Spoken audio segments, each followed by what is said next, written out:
milk after meat. Why is it weird?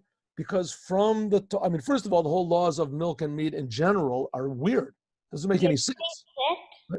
What? We are at Peichet. Pay Tess. One more chapter. Next chapter. There we go. All right, the laws of milk and meat, this is what we call a chuk. I'm sure you all know there's 3 different types of commandments in the Torah. There's commandments which are logical, like don't kill and don't steal. You can figure this out without the Torah.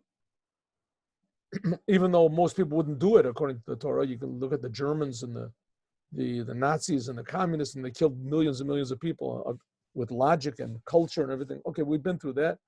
But nevertheless, there's logical laws of the Torah. Like we say, don't steal, don't this. You need that for society, keep things running.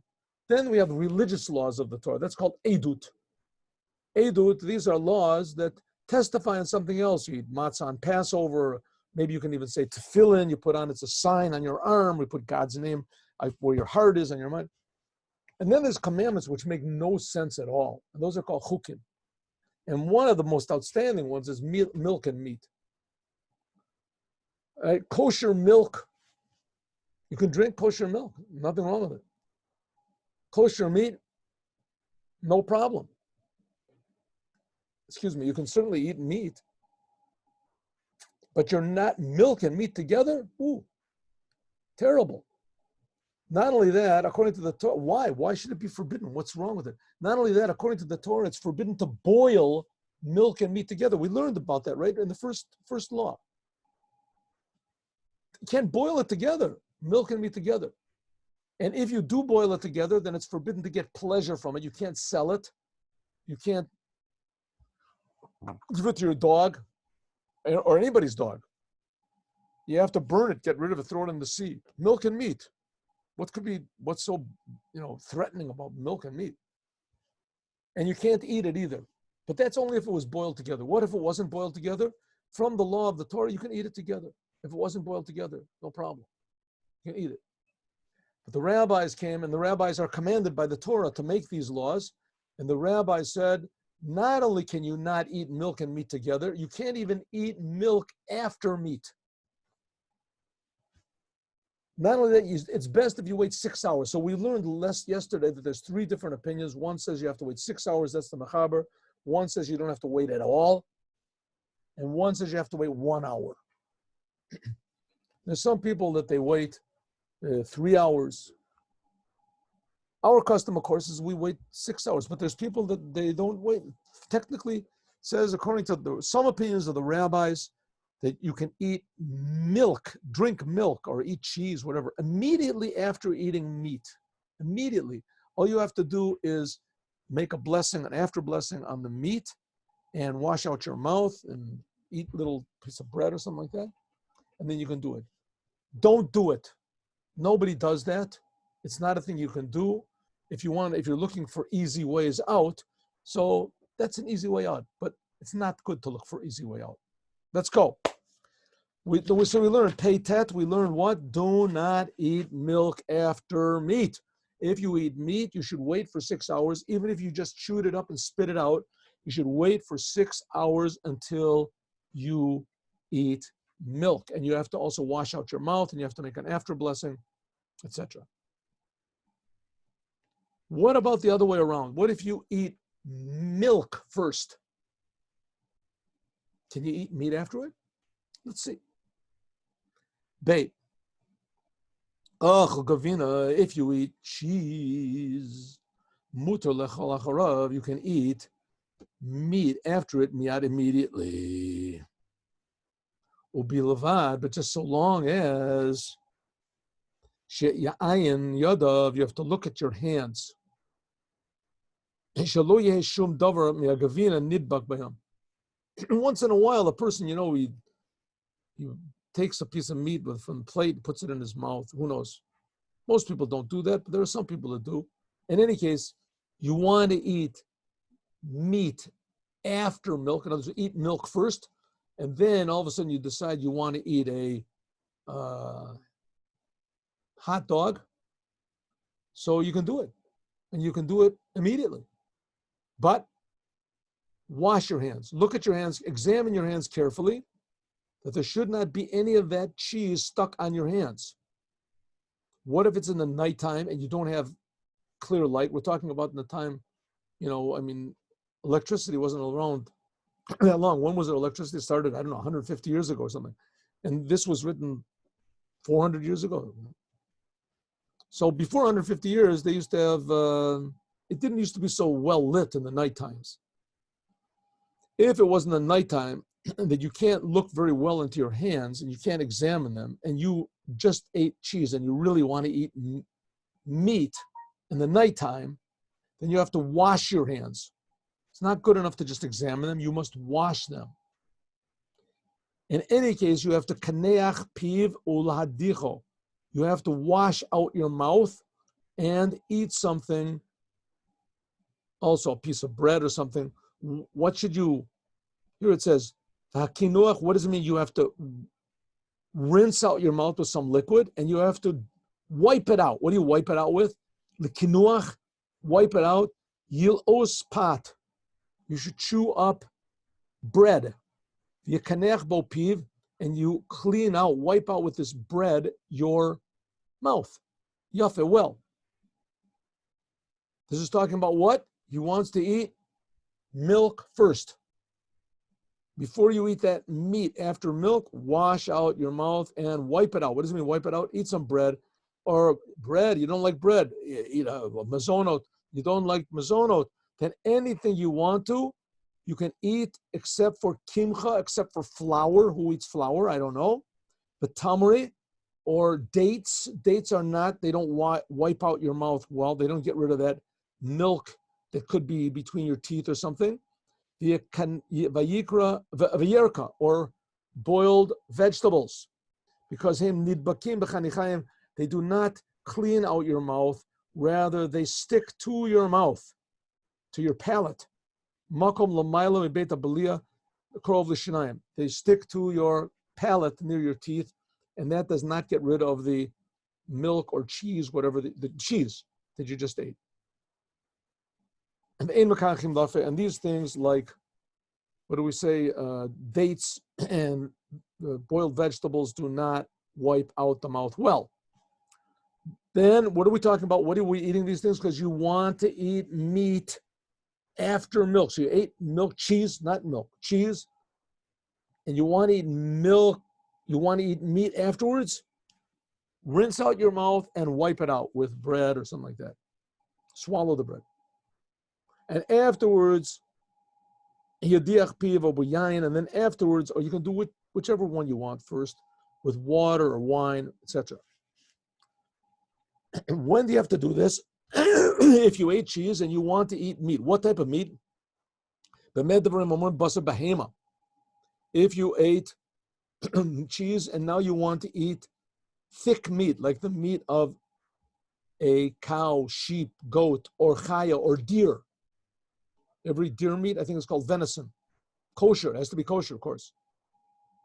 If you want to eat one of these types of thick meat after cheese, then you've got to wash your mouth out, etc. But if you want to eat bird meat after cheese, then you do not have to wipe out your mouth at all. You don't have to wash your hands. In other words, you're not worried, because this is only rabbis from the rabbis. In other words, from the rabbis, it's permissible to eat from the Torah, it is permissible to eat milk and meat together, as long as they weren't boiled together. And for sure, you can eat one after the other. But the rabbis made a decree that you can't eat milk after meat, or even meat after milk if you didn't wash your hands off, because you might come to boil and eat them together. So, but to say that you can't eat bird meat after cheese, that's like too far. Bird meat, even if you boil it together with cheese, it's permissible from the Torah. It's only rabbinic.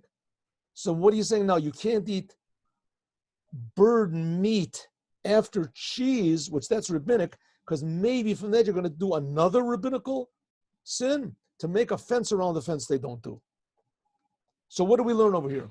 If for some reason you ate cheese, and after you eat cheese, you want to eat meat. So you have to look at your hands very well, and you have to wash out your mouth, and you have to, wipe out your mouth by eating something. But that's only if you want to eat thick meat after the cheese. Cow, goat, sheep, deer. But if you want to eat bird meat, then you don't have to do any of that. No precautions. Wash out your mouth, but you don't have to rinse it or anything. Let's do the Ramah. Yesh machmirim. Some people are strict. Afilu babasar achrei gavina. Even if they ate cheese first and they want to eat meat after the cheese, they wait 6 hours. V'chein nohagim, and this is the custom, shekol gavina kasheh, if the cheese is hard. Now usually, most people say hard means that the cheese was made with worms, or that the cheese took 6 months to make. And most people say that nowadays the cheeses that we have, that you buy from the grocery store, are mass produced, and they're done by chemicals, putting chemicals in the milk. They're not really produced. It's not true hard cheese anymore. That's what some people say. Some people say not, that it is hard cheese, and you have to wait 6 hours after you eat this cheese. If you want to know what to do, ask a rabbi. Ask a rabbi what to do. I mean, I personally do not eat meat after any of these types of cheeses.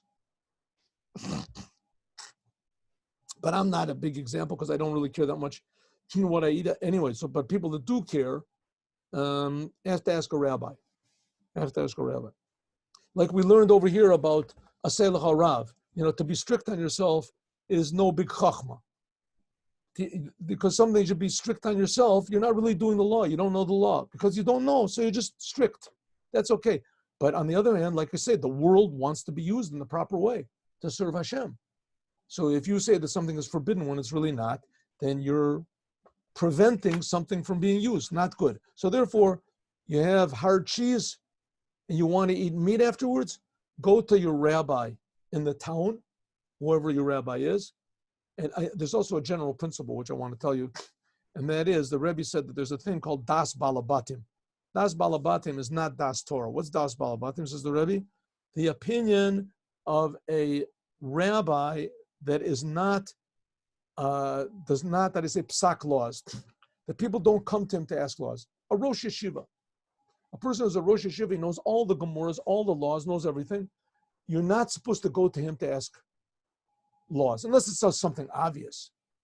Something obvious. You want to come to me and ask me, is it permissible to eat milk after meat? Of course I know. But if you want to come to me and ask me, is it permissible to eat meat after, this type of cheese or that type of cheese? I can say, listen, I asked once Rabbi Ashkenazi, I asked this, and he told me like this. Maybe you better go and ask yourself. There's what's called a rabbi that's a psak, rabbi that psaks laws.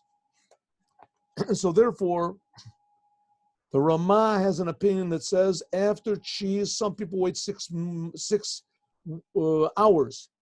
And that only applies to what's called hard cheese. And after this hard cheese, you do not eat even bird meat. The same exact thing as waiting after meat, you have to wait for cheese. And he brings in interestingly enough, the Ramah, Kain hu bezohar. And that's what it says in the Zohar. That you should wait for 6 hours after cheese as well. Says the Ramah, yesh makilim, some people are lenient, and you should not yell at them if you see someone eating meat right after cheese. Rak shianu, you have to be careful just to do kinuach v'adacha. You have to wash out your mouth and, what do we call it, wipe it out, like by eating bread or something, and netilas yadayim. But nevertheless, says the Ramah, it's good to be machmer. If the Zohar says you wait for 6 hours, so it's a good idea to wait for 6 hours after eating cheese. And like I say, ask your rabbi what type of cheese and etc. if this law still applies, if this is the cheese that it applies to. Here, I remember the Taz says, I don't have the book here, but the Taz says it has to be cheese that was made from worms. And it has to be that it took 6 months to make a process. That's really called hard cheese. That's just one opinion. It could be that the cheese we have is also 6 months. 6 hours you have to wait. It's called hard cheese. You should wait. Okay, let's just do a little bit of Gimel, and then we'll continue tomorrow. Right. What if you have chicken soup and you took out all the chicken and you even took out all the fat globules or something like that are there? Or you, let's say even better, you cooked dry chicken, didn't have any fat in it. You did. Now that's called a tavshil shel basar. This is called a dish that there was meat in it, but you took all the meat out. Says that you can eat after that a tavshil of gavina, and you have to wash your hands. But this washing your hands is not an obligation, it's an option. But if you want to come and eat cheese itself after a tavshil of basar, for instance, let's give it an example. Like I said, you have chicken soup, and you took out all the chicken from it, all the fat and the chicken from it, and you ate that, and now you want to eat afterwards you want to eat some cheese afterward, or if you want to eat meat, real meat, after some sort of a cuisine that once had cheese in it but doesn't have any more, then you have to wash your hands. Okay, what this means, what's the implications of this, we're going to talk about it. But suffice it to say that there's 3 levels of meaty dishes. There's dishes that have meat in it. There's dishes that really had meat in it, but you took out all the meat. No more meat, no more fat from the meat. And then there's dishes that were boiled in a meaty pot. You take potatoes, you boiled them in a meat pot. Can you eat those potatoes with milk? No. Can you eat milk immediately afterwards? Most people say yes, you can. And we'll talk about this, God willing, next week. Tomorrow.